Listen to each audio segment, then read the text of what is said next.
Welcome to Chillin' 101. We hope this video helps. You start by confirming hardware. Make sure your TV lists HDR10 or Dolby Vision and has HDMI 2, 0 or 2, 1 ports. Once done, swap to a high-speed or ultra-high-speed HDMI cable. Long, cheap cables often choke HDR bandwidth. Then power up the source, streaming player, console, or PC, and check it set to output HDR and on the latest firmware. These steps eliminate most connection issues before you change picture settings. Now configure both ends. On the TV, enable HDR and pick an expert or HDR-specific picture mode to unlock full tone mapping.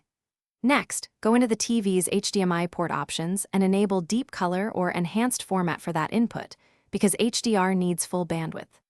On your source device, force HDR output, set color space to wide gamut like BT, 2020, and 10-bit color if available, and pick the correct HDR format.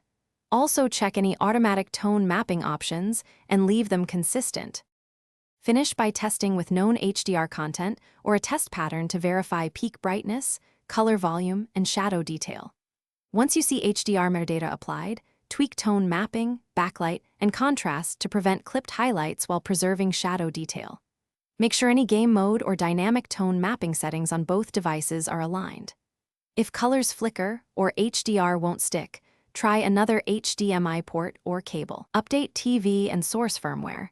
And as a last resort, reset HDR settings. That one troubleshooting tip fixes many stubborn issues. Thanks for watching. Consider subscribing if we helped you.